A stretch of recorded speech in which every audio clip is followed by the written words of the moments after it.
What's up, you oddballs? Welcome back to the Oddity Shop throwback style. Kara, why are we doing some throwbacks? So here's the thing. Everybody loves a good throwback. It makes you appreciate the current of where we're at, the current states, right? So everybody appreciates a throwback. However, we're doing a throwback just for our mental health to give us a nice little break. So oddballs, we hope that you understand, but we are taking off the month of January, and we have purposely never taken off because we feel guilty. And we feel terrible about this, but we do. We have picked what we think are the 4 best of our older episodes for y'all to enjoy for each week of the month of January. Stay tuned, though. We are going to bring you a new bonus episode at the end of the month. And if you are on Patreon, we're going to have fresh things on there for you. But until then, enjoy this little throwback episode that's just about to get started after Kara says our magic words. I love and appreciate you, and I hope you're not mad at us, but the most important thing you can do for me is to creep it real, you oddballs. Goodbye. Bye. For now. We'll see you in 4 weeks. Whoop whoop.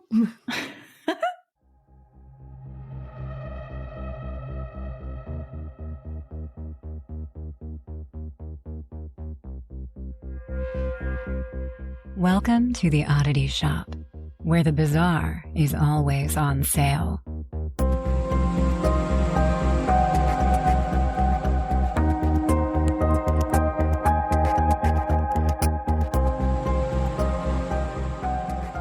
Hello, everybody. Welcome back to the Oddity Shop. I am Zach. I'm sitting here with the one, the only, Kara Parakovic.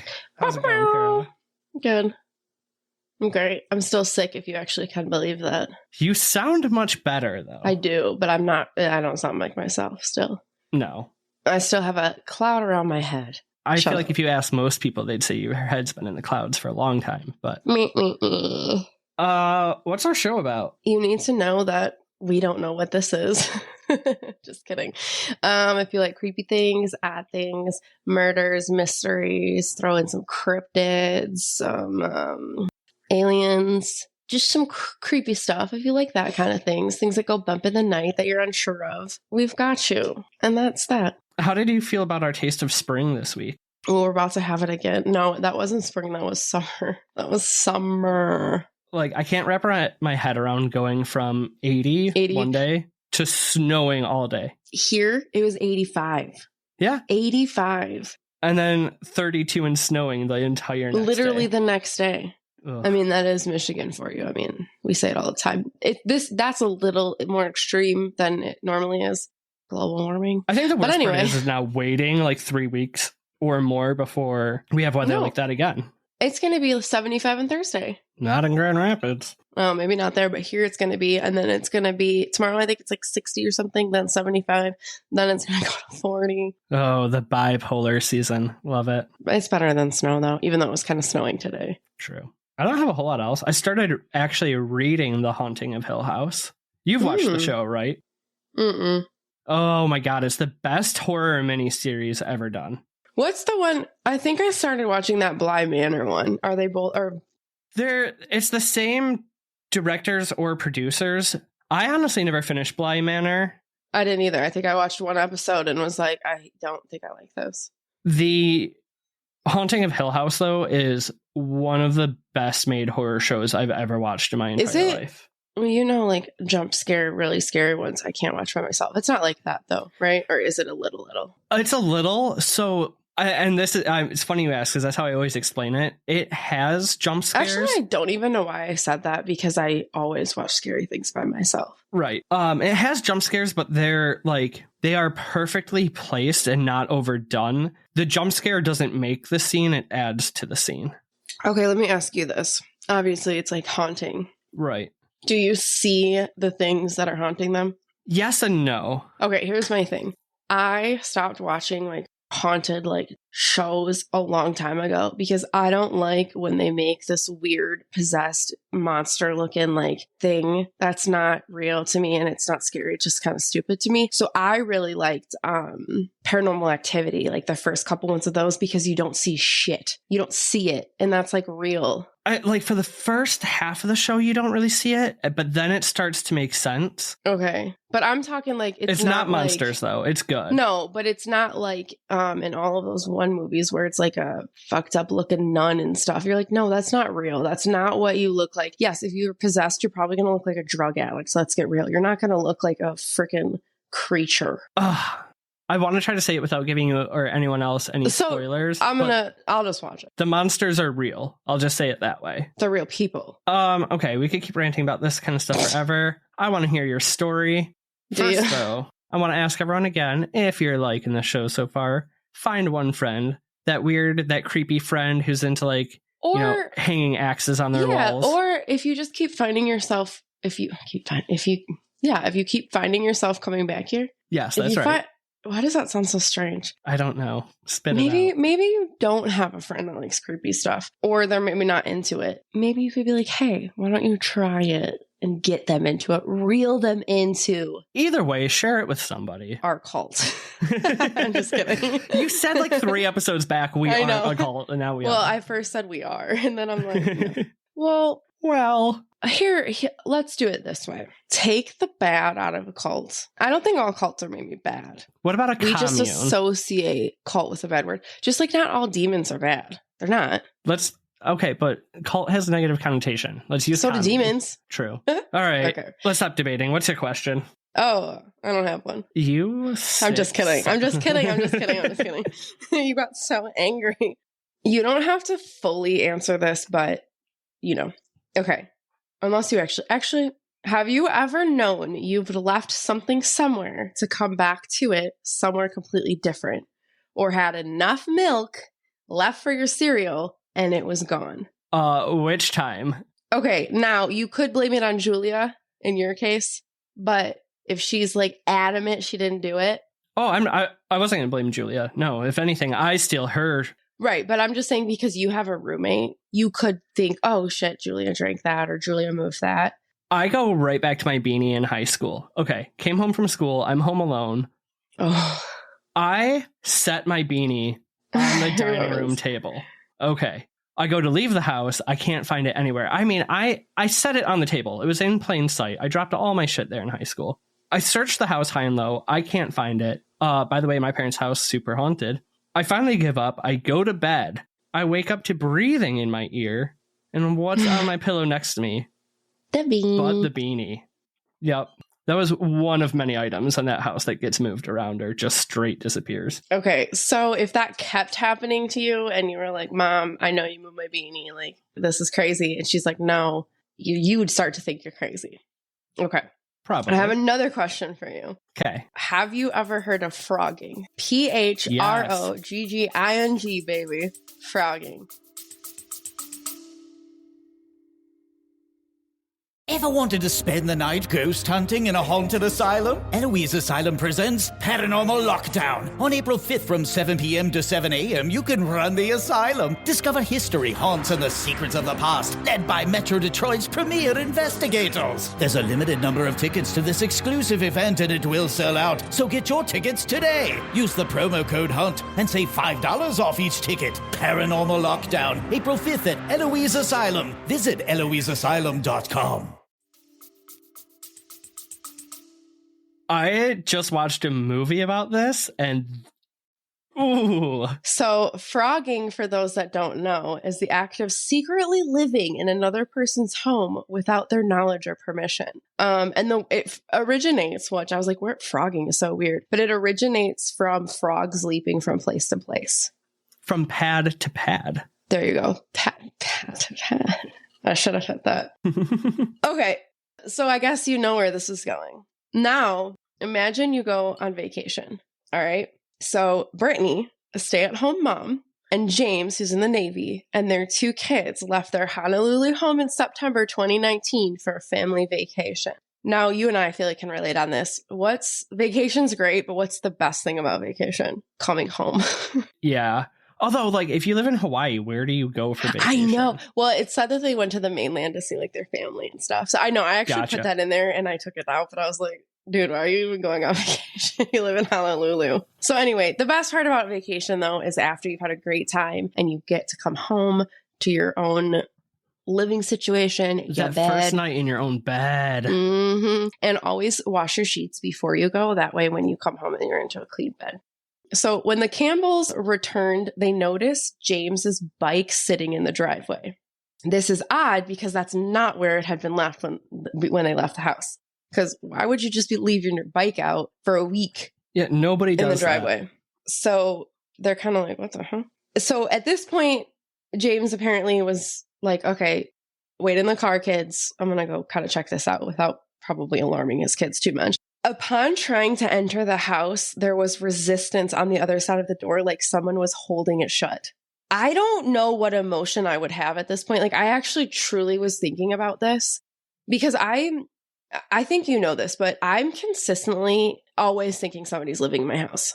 I'm not worried about somebody breaking in. I'm worried about somebody that has been living in here or it being haunted. Like, those are my fears. And I still don't know what happened or where this came from. And my in-laws and Aaron think I'm insane, but I went to the basement one time and you can attest that my basement is effing huge. You can hide in so many spots in that basement and it's not finished because it flooded. That basement is creepy right now. I went into the basement over the summer last year and there was a random Pepsi can sitting on, you know, those the wood thing frame I have on that one wall that has all my storage bins on it. It was where the foundation there. wall is built around. Yeah, and it was sitting on. Why did you never tell me this? Because, I thought I did. And I'm like, we don't drink pop. I don't own pop. We just don't drink it. And I freaked out. Because then there, you know, like in every basement, it has like those cutouts on the wall, like where you can crawl up in and like you can go around. Like right next to where it was is one of those. So I'm thinking somebody's living back there, like camping out. And I was so scared. And Aaron's like, honey, it was probably Michael, the contractor, because he was doing work like on the kitchen and he was out down there up doing stuff. Yeah. But I never asked him because I was so afraid of the answer. And I've never seen him drink pop. He's my neighbor, for those who are listening. I've never seen him drink pop. It's 100% Michael. It probably is, but still, I think somebody's living there. Anyway. So I just don't know what my emotion would be if I go to open my front door from being gone on vacation and it's being pulled back. I feel like it'd be like that moment in a nightmare where you try to scream and you can't just because like you feel everything at once. What do you think you would do? Would you still try to get in or would you just back the hell up and call the police? Or what I would just get back in the car, pull out and call the police. That's what I think I would do. I know you can picture this because everyone's like kind of messed with somebody where you're like on the other side of the door and you're holding it shut. So you know what I'm talking about, like when it's that like back and forth, a little bit resistance. Yeah. So during that back and forth pulling, like the crack of the door was like enough that James could see a man in like standing there. So like he could see a man in this door crack and the man calmly said, "This is not your house." Can you imagine? The audacity. So while he's doing that, Brittany starts calling the cops and James was able to find a sledgehammer and coerce the intruder outside. So it must have been outside somewhere, a sledgehammer, whatever. So he convinces the guy to get outside. So this is horrifying, but at the same time, I feel like this is not the first time where there's been a scenario where somebody goes to the wrong house. And what I mean by that is you hear like people wake up and there's like a drunk person like laying on their couch that like stumbled in and thought it was their house. Or like a really old person that's like senile. So maybe you'd be thinking that. I don't know. I just seen a video and it was like a reel. And it's this man he's like at a grocery store or something. And he goes to get in his truck. It's his pickup truck. And he's recording because he's probably like, what the hell? And he opens his door and there's this sweet little old lady sitting in his passenger seat. And he's like, "Ma'am, this isn't your car." And she's staring at him so not even confused, just like, and he's like, "Ma'am, you're in the wrong car." And then her son pulls up in a truck that looks just like it. And he's like, "Is this your mom?" Like, it was so sweet. So it's like, you could be thinking maybe this is one of those scenarios. My brain wouldn't go that way. Coming out of a grocery store one day, I keep going up to this car, so my car unlocks when you touch the handles. I'm pulling the handle every once in a while. It doesn't work. I'm idiot. pulling the handle. I have my hands full of groceries, and this guy comes up and hits the unlock button. And I looked at him like, he goes, "Yours is 2 over." Literally the same car, but there's a black car in between us. That's really funny. Oh, yeah. I like how he wasn't even mad. He's just like, "Bro, go down a little." Right. That's cute. All right. So anyway, as he coerces this man outside, he realizes that this man is wearing all his clothes. No. And then the man also states, "Don't worry, I've been taking care of the cat." Which I didn't even write this in here, but then I guess this made Brittany run into the house and the cat was locked in a crate with no food and You're water. worried about the cat. Right. Which I'm sorry. I wouldn't leave my cat home alone for a whole week, but some people do. I don't know. Cats are kind of self-sufficient, but I mean, if you had somebody coming by to check on it, but no, they didn't. So I don't know why the cat was just whatever. I'm not judging them. But anyway, so his idea of taking care of the cat was locking it in a little crate and whatever. Mm-hmm. So the really terrifying part, though, is like once they went inside. First off, it was a mess. There were like pots and pans all stacked up. So the guy's still inside and they all push in? Well, no. At this point, he's been arrested because she had called the cops. So it's just like a mess. There's pill bottles all over the kitchen table, just like all their pills like out, like on the table. Pots and pans are all just like stacked up around. There's like empty water bottles everywhere. James had a bunch of musical equipment and apparently it was all taken out and it was like all over the living room. Guy was probably trying to hawk all this stuff. Musical instrument, pills. It was said that it almost looks like everything from that the family owned. It looked like it had been taken out to take inventory of it, essentially. Like that's kind of how it was. Like the pots were stacked up, like pills were all like, it wasn't organized, but kind of like it was organized chaos. And then the bedroom was pretty much ransacked, except for there was a bunch of knives and almost like surgical utensils, like all streamed like in a line on the bed, like it was ready, like prepped. But the kids' bedrooms were absolutely immaculate. Like they were almost more clean than when they left them, and all the kids' laundry had been done. Which is like, what? No. All right. Now, the shadow that you thought you seen outside that one time, but shrugged it off. The webcam turning itself on in the middle of the night. The doors being open and unlocked when they hadn't before, the dogs barking at nothing, and the strange message left on your desk calendar reading, "Your rehabilitation starts today. Do as I did. Choose a house, clean it, set up all the devices.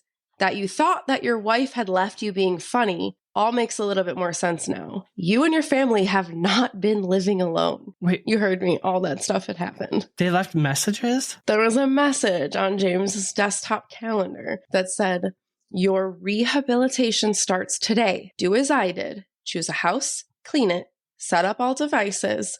He thought his wife had put that on there as like a strange way to say that he needed to start tidying up more. Oh, so this was before they went on vacation. Mm-hmm. So all of that stuff that they basically just shrugged off, like they saw somebody outside of their window. The doors had been like, some of their doors in their house had been like opened when they knew that they were shut, or unlocked when they knew they were locked. The dogs would bark randomly at stuff that like nothing was there. And then their webcam in the middle of the night would turn on, they would see that their webcam had been turned on in the middle of the night. So all of that stuff clicked at that moment, like, oh my God, we weren't just going crazy. I thought you were literally telling a story about somebody who broke in on vacation and calling it phrogging. That is horrifying. I know, I have complete chills. So if you thought someone living rent-free in your home wasn't bad enough, one of the family's old laptops had been used to record a diary, if you will. So like diary-like entries. This went through and detailed each family member. No. Details that you would only know if you had been a fly on the wall. Some included the fact that Brittany was having a hard time trying for another child and was going through fertility treatments. And the entry notes even said that Brittany should give up and focus on the kids that she has. Some other notes were titled, I have goosebumps right now, so bad, were titled The Omnivore Trials, a Rehabilitation of Rat-Like People. That makes me so uneasy. I don't even understand what that means. I don't know. The only thing more intrusive than going into somebody else's house is then journaling about them. Right. Are you kidding? And this rehabilitation of rat-like people makes me think like, because you know, like mice and rats are always used in labs. That I don't like. What were you like? You know what I'm saying? Like he's watching them like they're rats. There was also a manifesto, I guess, in quotes, if you can say, a manifesto, including surgeries such as sexual reconstruction and hand transplant that were talked about to be done on the children in Brittany. What? No. Hand transplant? Like what? What? Dude, who? No. And then No. other notes talked about making making perfect people. Which, oh my God, this just makes me think. Did you ever watch that movie? I want to say it's May. It's not ringing a bell. Oh, I'll have to look this up. This literally just came to my brain. I watched it once when I was like in high school and I was like scarred for life. But it was like this girl that like she was trying to meet friends. Like she was awkward, but she was trying to make friends. And I feel like she kept meeting people and she would take the best parts of them to make her perfect friend. Like she'd kill them and like sew them all apart. I want to say it was May. Interesting. No, me and Nick just watched this one that's on Netflix about Phrogging called I See You. Kind of a terrible movie, but really close to the stories that you're telling, which I think parts of it were based on this. Probably. And all of that is really creepy, but I don't know why, but this part really creeps me out. So then there was a video on the computer of this man and he's sitting in their chair naked, which is so weird. It's just like so gross. Like the house is so intrusive. The house needs to be burned down. But he's sitting in the chair naked and he's making what kind of seemed to be like a makeup tutorial video, but mocking Brittany. So like he probably sat somewhere where he could see her getting ready. So he was kind of like making a makeup tutorial. Where in the house is he? That's the thing about this. These. Is like, what's where so do people creepy. Stay? I don't know because it doesn't really. I don't know. I don't know. All right. So at this point, you're probably asking, who is this man? This wackadoo intruder is a 26-year-old named Ezekiel Zayas. The upsetting thing is that they have no idea how he was living in the house and for how long. The only indication of the time frame is like that the family can say when the odd things started happening. So all of those things that I just listed earlier, that had been going on for a few months. Months. Yes. Now, who knows though how long maybe he had been like breaking into their house prior to that or like scoping it out or like you know what I'm saying? Because maybe it started with you just like breaking in every once in a while to full blown living. You know what I'm saying? Like they have no idea how long this person, this man, whack job was actually. I mean, how are you feeling now from all of this? I'm just thinking, first, I do have a little bit of chills. And I'm just trying to like think of like things that have happened. So I don't know what it is, but when I'm home alone, which I am right now for a few days, whenever I take a bath or a shower, I swear to God, I hear people walking around. And I know it's all in my head. You're just so vulnerable. But like that literally happened earlier. It turned out to be Small Cat running around. It's always Smalls. It's always Smalls. He is the thing that haunts this house. But no, it's like intrusive on a level that's beyond intrusive almost. There's not, I don't think there's a word for it. No. It's just. The psychological effect of that, you would have such a hard time I would burn trusting. that house. Yeah. I would burn that. Well, first off, yeah, I would never stop foot in that house again. It'd be on the market the next day. I don't give a shit. The amount of cameras, security locks, and things that I would have on all my doors and windows would be, you know what I mean? Yeah. Hey, at least it wouldn't hurt your resale value. You don't have to disclose Phrogging. Take that from a real estate expert. There you go. Well, I'm going to upset you a little bit more. Great. What charges do you think this would bring on? I mean, I already know I'm going to be mad you set that up, but... Well, okay, but what... It would have to be like... What would you think? Breaking and entering, for sure. Mm-hmm. God, there's got to be some sort of like invasion of privacy charge. Right. Well... Is there like a charge for domestic espionage? Like... Right. How about Ezekiel was arrested for burglary? Did he steal, though? I can't really say that word. Burglary. How do you say it? Burglary. You said it right. But let me just repeat that again. Burglary. He was arrested. Have such a hard ergle there. He was arrested for burglary. What? Mm-mm. How long did he get? This man broke in, lived in their home uninvited, planned on at the very least performing surgeries on them, and then somehow knew, he also knew some of their medical history. Like in these diaries was their medical history. Yeah, that just definitely screams burglary. No, it's beyond. Right.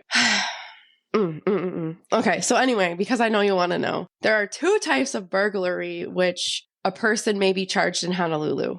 The lesser charge, burglary, is the second degree, is a Class C felony. So this is punishable by up to 5 years in prison and up to $10,000 in fines. Are you kidding me? That's it? Yes. Now, the burglary charge may be elevated to first degree if the suspect did any of the following. Used a dangerous weapon, which he didn't, though, really. No. They were laid out in bed. Caused injury, which he didn't. Disregarded the safety of the home. That, I guess, maybe. Yeah. That one. But burglary in the first degree incurs penalties of a Class B felony punishable up to 10 years in jail and $25,000 in fines.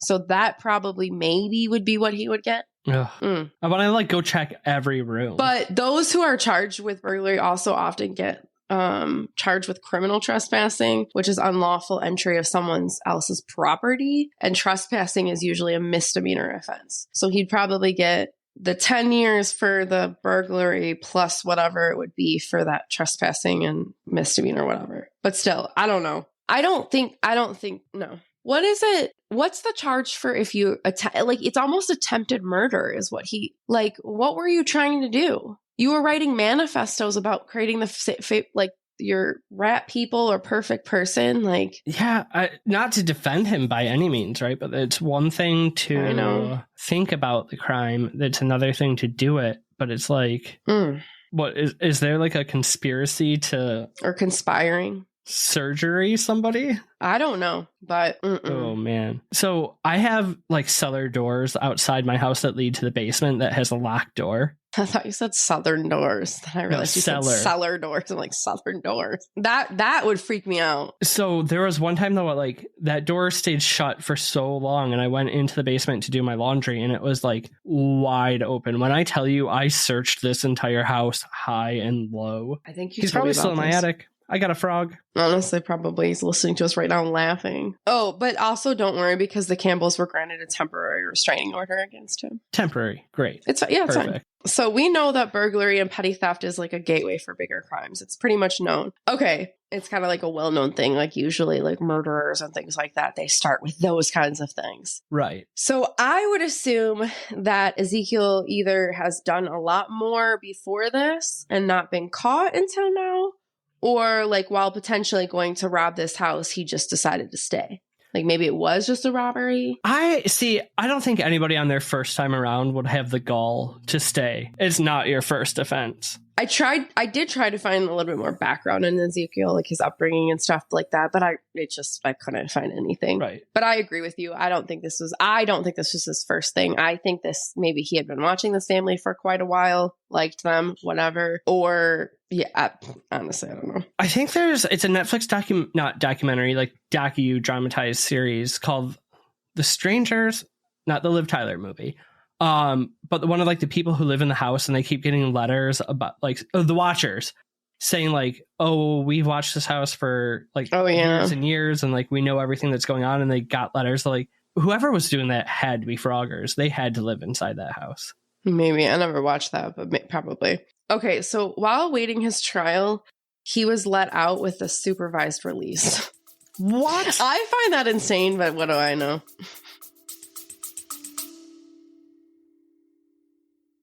Ever wanted to spend the night ghost hunting in a haunted asylum? Eloise Asylum presents Paranormal Lockdown. On April 5th from 7 p.m. to 7 a.m., you can run the asylum. Discover history, haunts, and the secrets of the past, led by Metro Detroit's premier investigators. There's a limited number of tickets to this exclusive event, and it will sell out. So get your tickets today. Use the promo code HUNT and save $5 off each ticket. Paranormal Lockdown, April 5th at Eloise Asylum. Visit EloiseAsylum.com.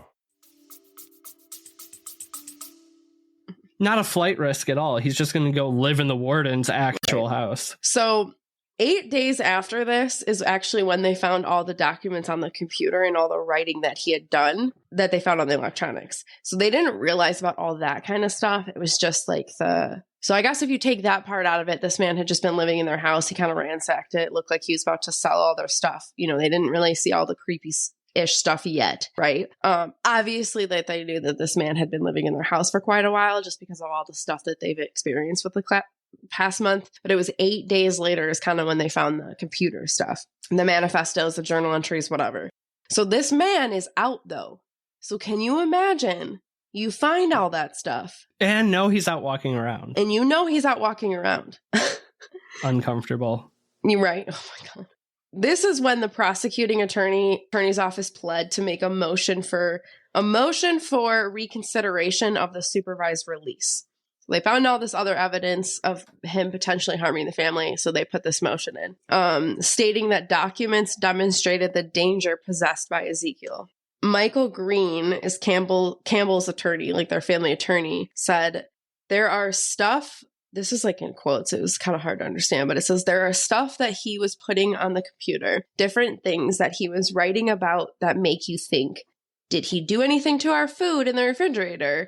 Was he planning on doing other things to our home? Which, like, obviously he was. Like, what are you talking about? Right. So basically, I guess it's hard to put that motion of reconsideration in. Like, it usually doesn't get approved. It's rare unless you have like more evidence or more argument to bring, like more valid things. But like I said, they kind of did because all the computer stuff came through. But also, as luck would have it, I guess you could say, while awaiting this trial and this all coming about, awaiting the trial and the motion to be cleared, or approved, he was arrested again for robbery at a Buddhist study center across the University of Hawaii. Now, was it actually robbery, or was he doing the same thing again and they just got him on robbery instead No, of I burglary? guess he was actually robbing. Well, honestly, maybe, but it did say actual robbery. And then the motion was passed. Lord. Thank God. And I don't know how, but I guess the family did feel a little bit better about that. I still would not feel okay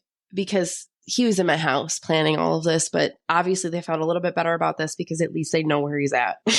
Like, your house is the one place you're supposed to feel safe. I know. Okay, now I'm going to read you a line from a local paper. A city man jailed in Hawaii awaiting trial on burglary charges has been accused of killing a fellow inmate, according to correction officers. Oh, man has problems. I told you it was a gateway. Okay, so I'm just going to read all of this to you. So this is according to ctpost.com. I'm just going to read you like the verbatim. So Oahu Community Correction Center staff were alerted to a report of an inmate-on-inmate assaulted around 9 p.m., August 31st, 2020. According to Tony Schwartz. What the? I just totally made something up.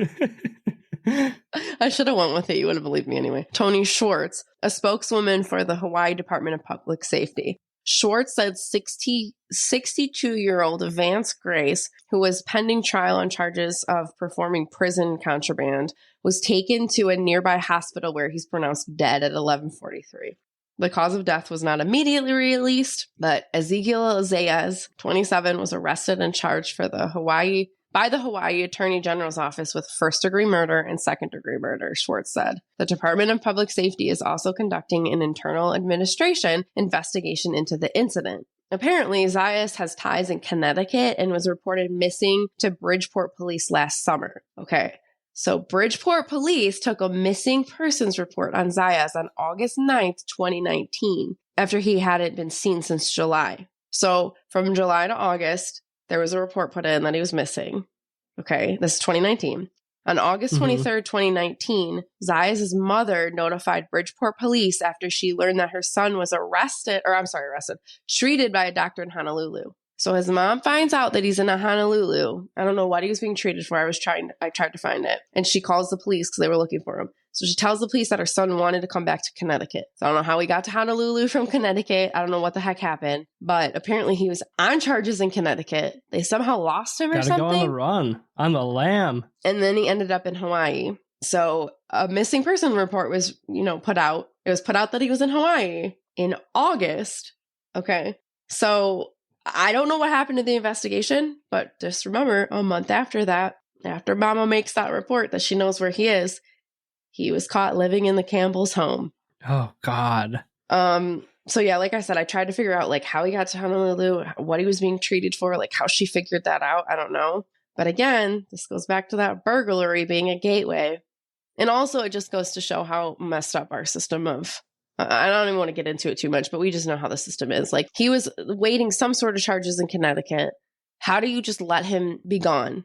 You figure out where he is, or there's a missing persons report put on him. Like you have an idea of where he is. Go freaking figure it out, investigate it. Call the district in the Honolulu. Figure it out. I have no faith in our justice system. No. But I think the most important lesson here is don't do gateway crimes, kids. No, the moral of the story is that there's somebody living in your basement. I just said I'm home alone. You don't? Oh, you do have a basement. I don't know. I was going to say I do. I have a very terrifying basement. That's why I think in my head you don't have one, because I refuse to go down there. I also have a Ouija board floor mat in front of that basement, so you have to step on the letters as you go.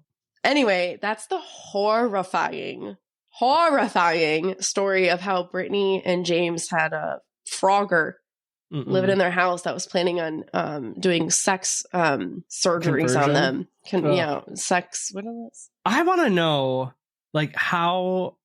I want to know where the people are. What is it?